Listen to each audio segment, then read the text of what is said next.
Okay, guys, we have another our podcast, and we have my dear friend, the guy who not a dentist but close to the dentist. He own open by dental lab, and he does a lot. I just want to say hi, Ryan Johnson. Hey, good to be here again. Thank you. It's been since Thanksgiving, right? I know. Black yeah, Friday, yeah. Black Friday training edition. Guy from Minneapolis, from the Yeah. colder parts. Ryan, how you become who you are right now? What's your Oh, just a little background yeah. story. So, my father is actually a dentist, and my uncle's a dentist.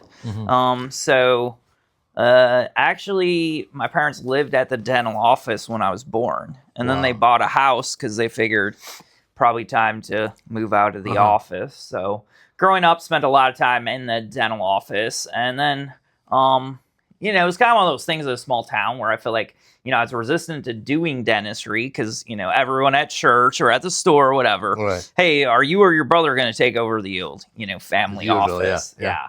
So I was like, kind of my stock answer was like, I don't know, I want to do something in medical, but dentist, no. Why no?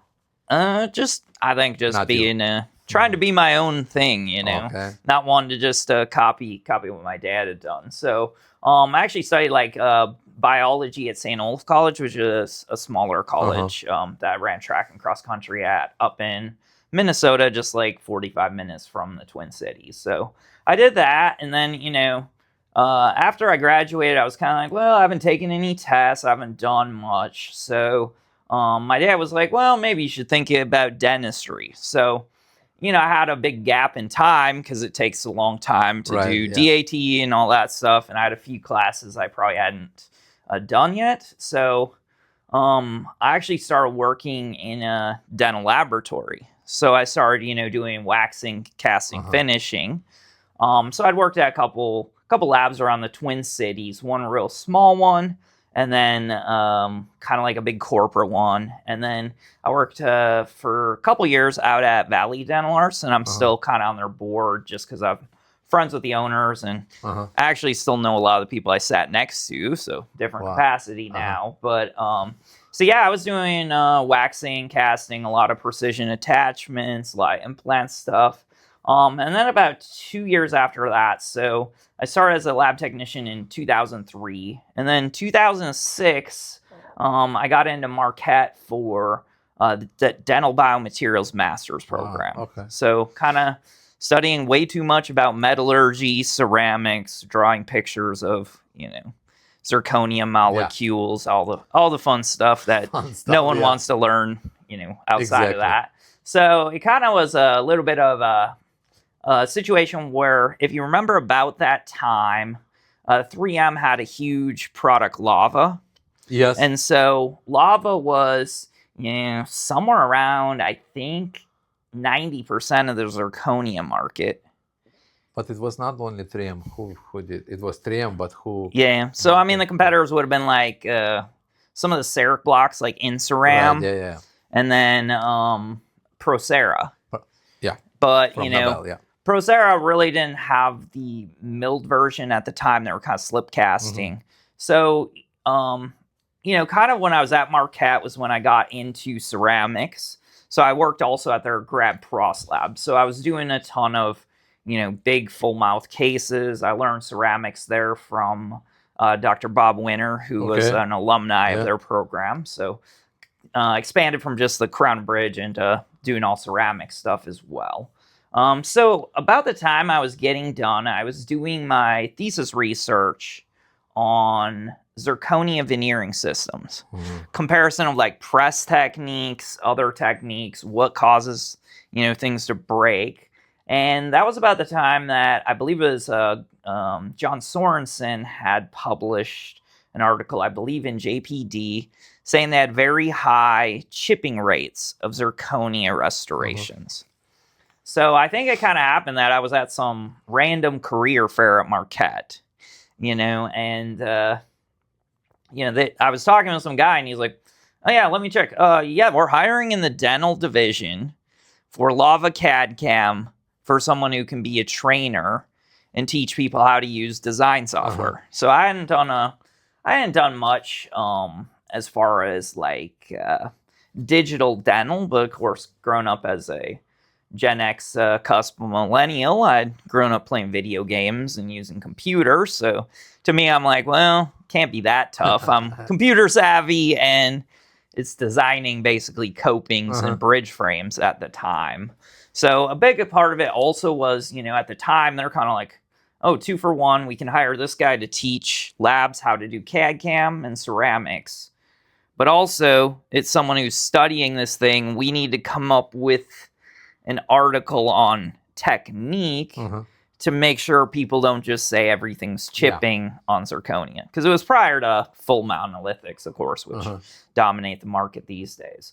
So, I kind of worked with, ghostwriting an article with Dr. Christensen and Dr. McLaren about different zirconia techniques.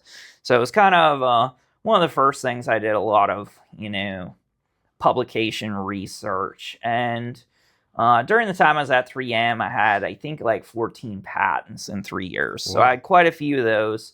Some of them made it to market. Some they didn't do a lot with. Crazy enough, I feel like the ones that they did nothing with were the more interesting ones to me. I've tried buying back a couple, but with them splitting the company apart, it's been very difficult to find someone who wants to license it back. So that was just a little bit of it. After that, I became CTO, so I was kind of poached from 3M to go work at a large lab group that had 15 locations around Illinois. And so I kind of was tasked with them being like, hey, we're way behind.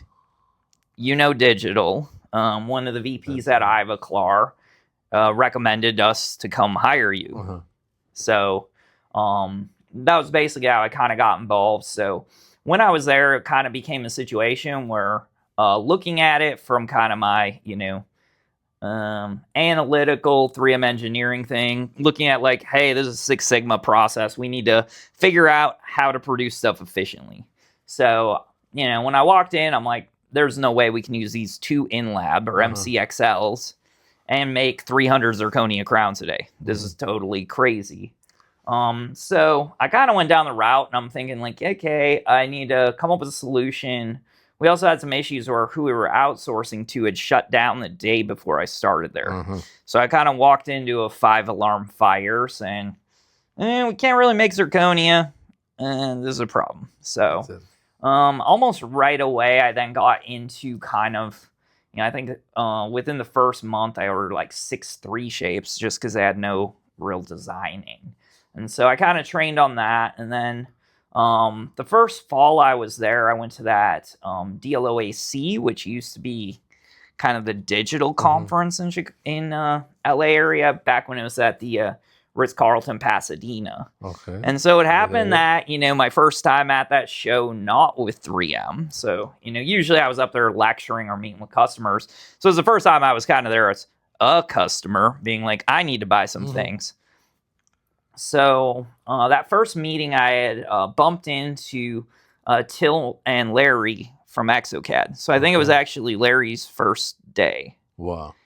And so I kind of walked by, and they're like, hey, here's our software.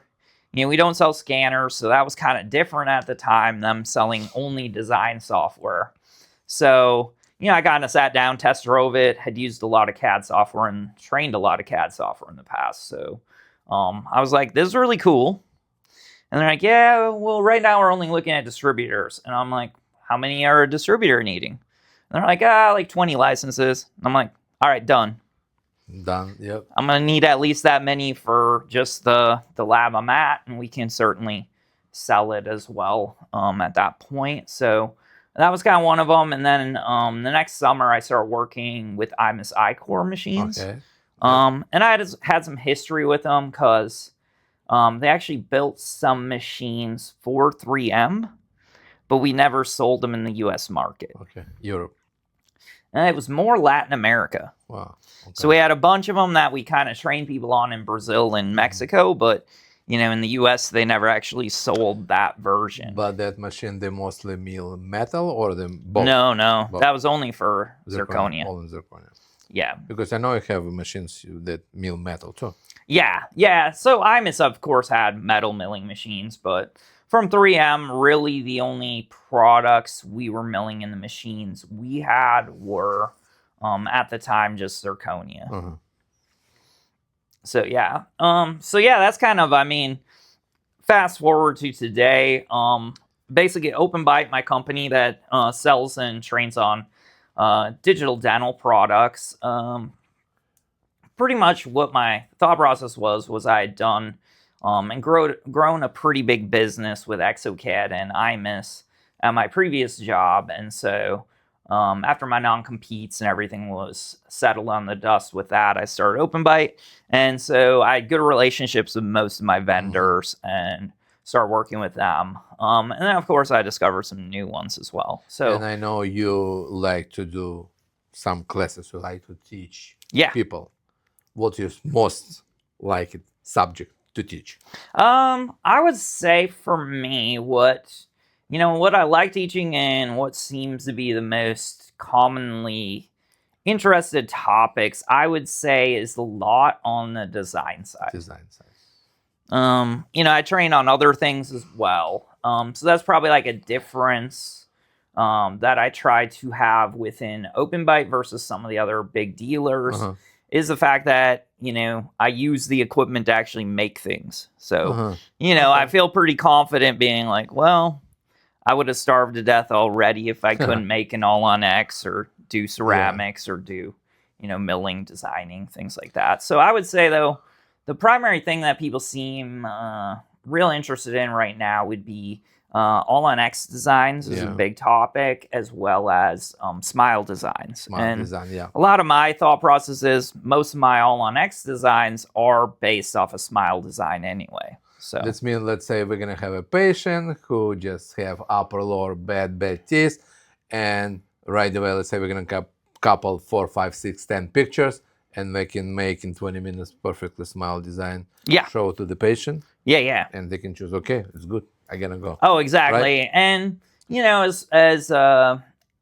I think it goes all the way down the line, but especially as lab tech side, I find there's nothing worse than working and putting a lot of sweat and energy into a case that you feel like nailed it, looks awesome, and goes in the patient's mouth, and they're like, I don't like it. And I say, well, man, if I had known what you wanted. So I think the smile design is a lot of confirmation. I look at it like, if I'm going to go build something, because I do like, home remodeling and things. I've always done that since high school. Home remodeling? Yeah.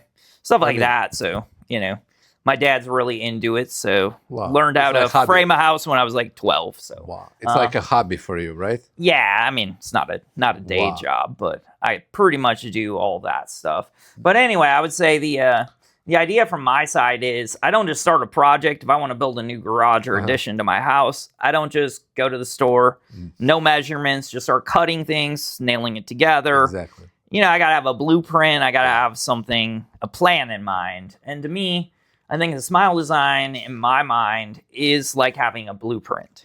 And, I want to make sure everyone's on the same page. So when I say, hey, I think this looks good, dentist thinks this looks good, most importantly, the patient thinks this looks good.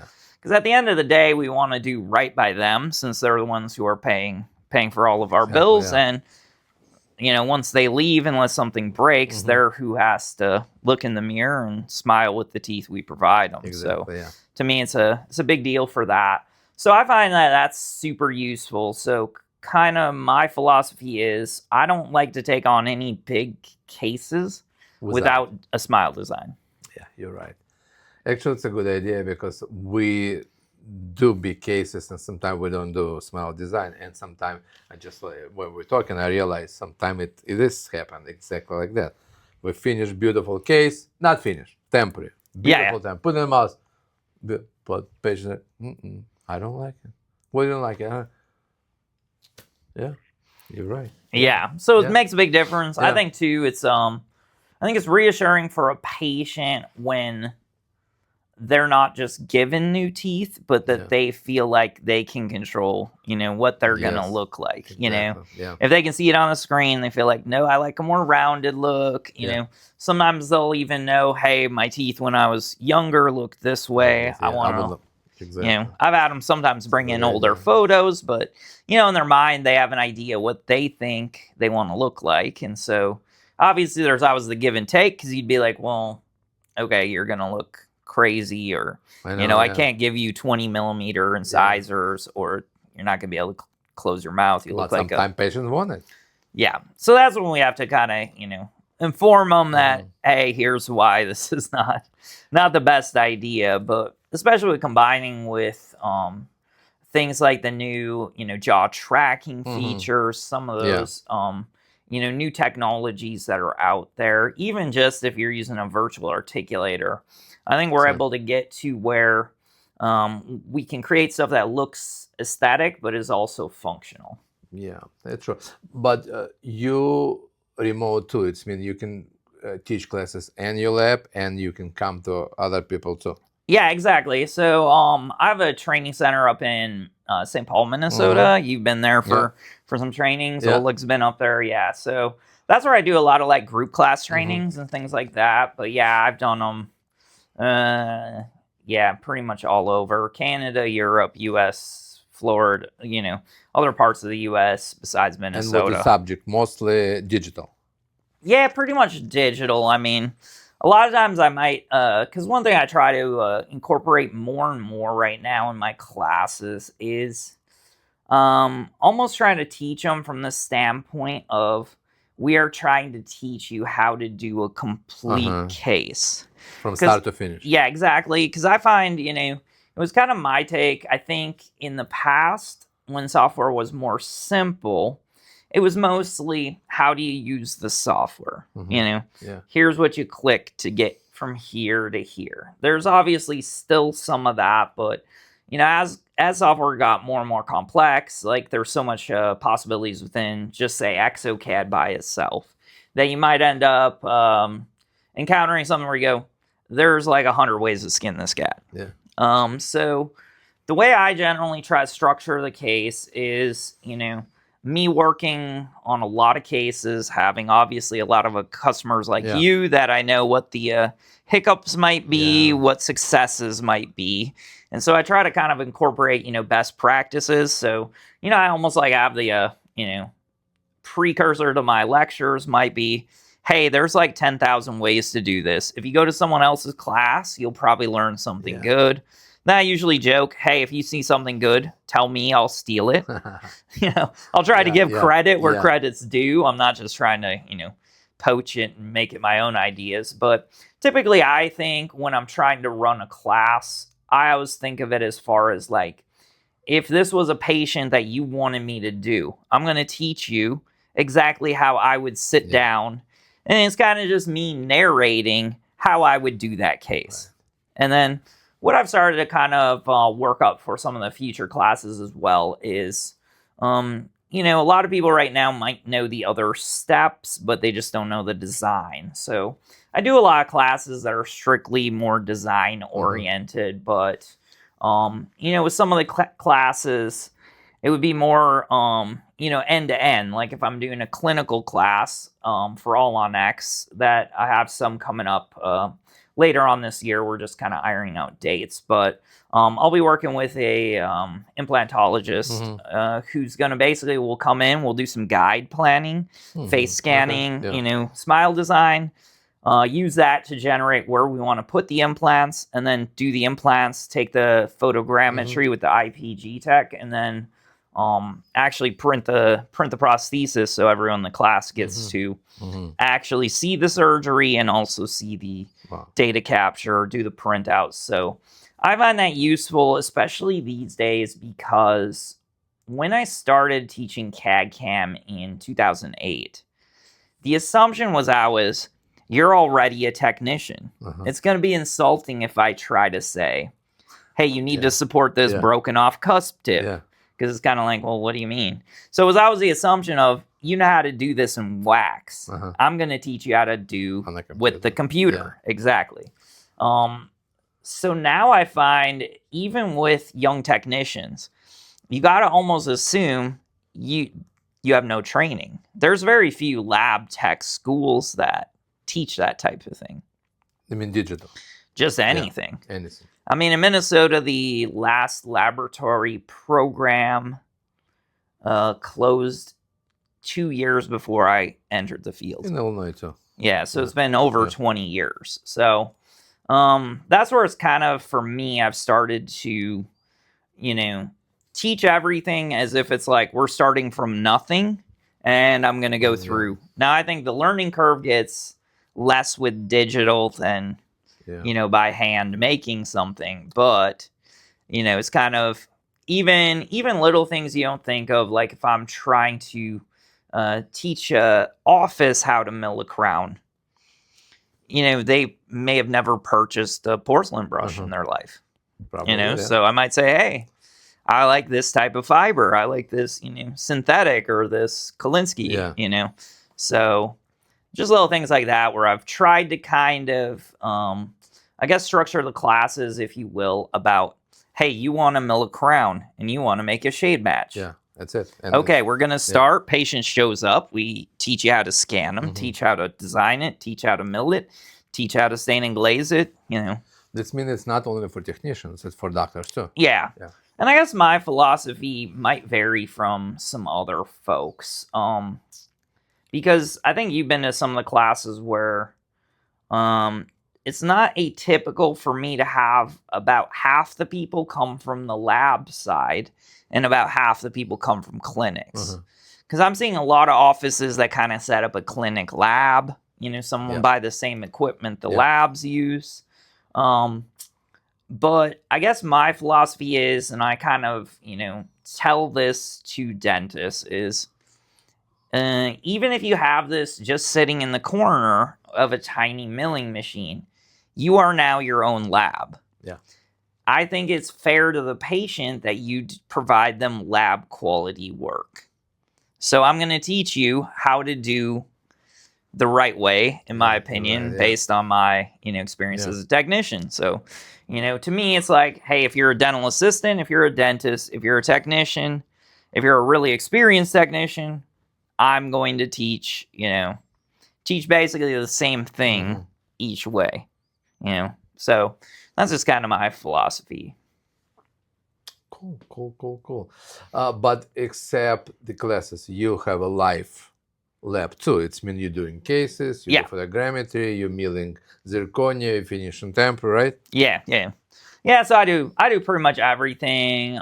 These days I'm pretty tied up, so I don't have like a ton of dentists I directly do everything, but just not enough time. Not enough time, but I mean, I still do it from time to time, especially so most of the cases, if I'm showing stuff in lectures, it's generally all live cases I've done personally. So it's not too rusty yet, I just don't, I'm not at the bench, 30 hours a week anymore, but not anymore. But this means you have help. Yeah. You have help. Nice. Yeah. Nice. So, but let's say if we're not gonna talk about teeth, what I know now, I understand you love carpeting too. How many times? I mean, let's say if I need to do remodeling, you can do, for example, for good amount of money, for example. I probably can, yeah. Really? But it's Illinois, so I think they're a little bit stricter. I know. Forget about Illinois. You take care of the building permits, I can probably do it. Yeah. Really? Yeah. Like, I'm just curious. Any kind of work, plumbing, electricity. Yeah. What the heck? Wow, it's impressive. What's your hobby? What except teeth classes? What else do you like to do if you have time? Oh yeah. Well, part of it would just being busy, having a couple companies I run. I find like I almost have to schedule in my fun or my exercise. So I typically play soccer at least 3 days a week in leagues. So really, you're lucky. I'm taking the night off. I had to appoint a. It's usually a soccer night tonight. Usually. Yeah. Wednesday. So right now it's Tuesday, Wednesday, Thursday. So generally I. 3 times. I mean, makes it so I got to clock out before 9 p.m. when kickoff is. But, Right, nice. And it's kind of like comparative. I mean, hockey. See, I'm talking about hockey. Hockey. Oh yeah, that's you. Yeah, it's me. Soccer. It's like a kind of league because I know we Yeah, have it's a AB. league. It's a league. So yeah, I'm a captain of a league. So we typically have 8 teams competing each season, and it goes year round. I also getting up there, so I started playing also in a pretty competitive over 40 club team. So during summer, I'll play 11v11 in that league. So. But did you go any, like, say, like you win the league, you go into next level to different city to play? Or, Not right now, but I mean, But I you think did- we'll enter some tournaments and stuff, so we'll Yeah. see. I haven't gotten into like too much traveling teams, No. just with schedules with it- and yeah, with the whatnot. work. Yeah. So it's so interesting. What I just thinking, what else to ask? Let's say I'm gonna ask you, what question do you have to me, for example? Any, I know, interesting one. Well, I guess knowing you pretty well, what are some of the if you see headaches or things like problems, you're like, hey, this is an issue. I wish this was easier, or wish this was better. What do you see in like your work that comes to the lab here? Yeah, I mean, we're gonna talk probably again digital, because digital is supposed to give us more freedom, Yeah. more easily, less materials, but it's not. I mean, for me, it's not easy as I was thinking. It's gonna be easy, Yeah. but it's so much. It's interesting. I mean, to learn everything, to learn design, to learn how to do. I mean, it looks simple, right? You just click the bottom, and Yeah. it should be good. But most of the time, it's not. Oh yeah. If you don't know what you're doing. And I just want to say, remember, we got a surgery in one office and we couldn't finish anything. And we called Ryan. Ryan was in the car. He just stopped the car, going to our computer through internet and fix everything. It was amazing. And this time you understand, this is digital and this is the people who have to do this, because they know what to do. And I know you need to learn, but it's so hard. It's not enough time. Oh yeah. Because with the live cases, you just have to patient and chair. Yeah. You have to finish. It's it. It's no question. Yeah. And if you can't finish, you don't know what to do. Oh yeah. Yeah. And that's a great point. I mean, I still believe one of my early statements when I first started this, company, working at my previous employer in 2012. At the time, I felt like a lot of labs were so hung up on the price of digital. Right. Don't get me wrong, digital can be expensive. Yeah. I've got a lot more money in my office than in my house as far as cool toys you've seen. Yeah. But I would always tell them, like, the issue isn't just the money. A lot of them, it's almost like, be careful what you wish for. It's like, if I gave you my whole lab with all the cool machines and no training, it would probably bankrupt your lab, because you would buy it, you wouldn't know how to use it. So I think the main key is, I think without proper training and education, the best equipment in the world is not super helpful. Yeah. So I think that's one of the keys. I think a lot of people just think of digital as, this is an investment, now I'm digital. Yeah. I think it's a skill set. You need knowledge. You need knowledge. And I think a lot of it is overlooked. I think a lot of it's maybe just, salespeople trying to get the big sale, and not, obviously it's not a super enticing sales pitch if I tell you the facts. I go, hey, Leo, if you do this, you're going to have to take a bunch of courses to get mastery of it, which people understand. I mean, you wouldn't take someone off the street and be like, now you know how to set teeth and process a denture, you're hired. Yeah. Now, here's a case, go. Go, that's it. You assume they're going to have to learn steps. And so, one thing I kind of battle is sometimes they'll be like, oh, I have a nephew who's great at computers. And you'd be like, well, are they also understanding occlusion? Most important, exactly. Otherwise, it's like giving a 16-year-old a supercar. You're going to be like, well, might as well throw that money away. You're based in Minneapolis, like St. Paul, Minneapolis, Twin City. How do you like this area? I have many friends in there. It's been so many times in there. And I know in Chicago, it's so cold winter time, but you, it's even colder. Well, funny enough, I grew up like pretty far northern Minnesota. South for me, it's nice and warm in the Twin Cities.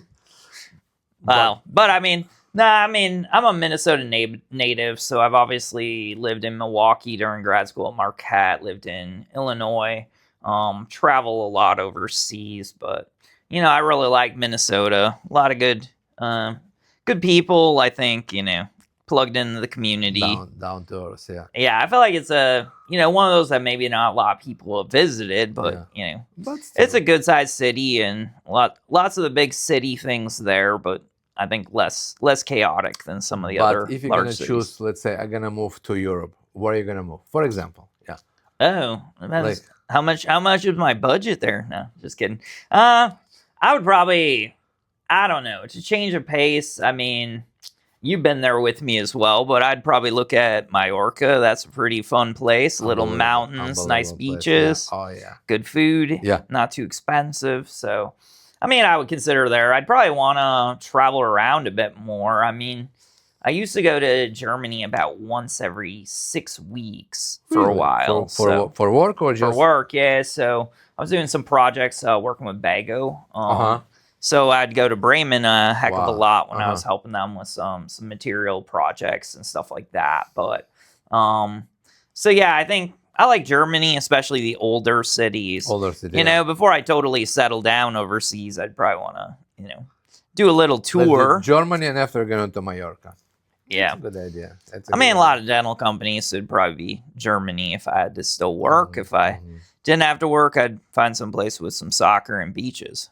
But if soccer beaches, probably have to go to Germany to play soccer. I mean, I think Spain, they probably play a little bit too. more technique, probably, I can say. Yeah. But not in Mallorca, close to Barcelona or Madrid. Yeah. But let's say, let's decide you're going to go to Mallorca. What's your favorite food?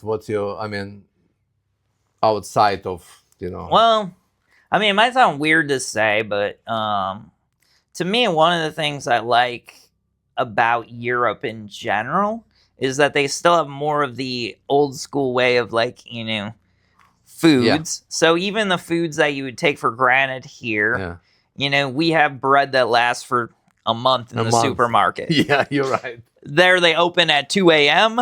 They close at 5 p.m. All bread's gone. All the bread's gone. Yeah. Tomorrow it's all new. So I feel like a lot of the Mallorca, I mean, it might sound super basic, but you can walk down the street and find sandwiches with fresh, locally made cheese and everything else. I find too, like a lot of the foods that we enjoy in the U.S., you'll find like authentic versions there. So if you're interested in Italian food, almost all the countries in Europe have people that came from Italy, ingredients from Italy. So I think you can find good restaurants of every cuisine in the U.S., but your day-to-day food, a lot of the stuff in there is almost more farm to table to me, where it's more local sourcing and things like that. I like. If I know you're a big digital guy, you have a Tesla, nothing new. But let's say if somebody gonna take something from you, like some gadget, what you're not gonna live without it? For example, what you can't live without what? Professionally, I'd say laptop. I feel like if I have a laptop and the software I need, I think I could be anywhere and probably make a living just off design work or teaching, things like that. So I'd say probably laptop would be a tough one. Otherwise, being an entrepreneur with a bunch of stuff, it'd be if I lost my phone, it'd be head immediately to the store to replace, since well, need to be available for all the customers. Questions this of means that. we can say that's not only dental technician can find you, but the doctors can find you. That means you can teach all of them a lot of stuff. I know what you can teach. That means I can tell to our guys who's listening and see us that the Open by Dental, it's not only for technicians, it's for everybody who need anything in dental technology. Machines, digital, I can say crowns, bridges, bars, all the next cases, and all knowledge. You can find Open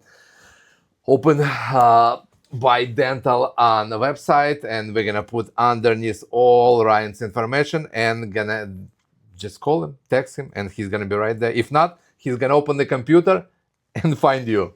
Yeah. Ryan, thank you so much. All right, it was awesome. My pleasure. Next time, maybe I'm gonna come to you and we're gonna do podcast in Twin St. Cities. Paul, that'd Yeah. be fun. Yeah. Yeah, or in downtown Minneapolis, they have a Cherry. It's my favorite spot. I remember Oh, you can do it out at the I Sculpture Garden. First time I came here in '95 there, and they said the Cherry. I said, oh my God, we'll do podcast. Or there. maybe on a boat. Even better. All right. Again, thank you so much. Appreciate it.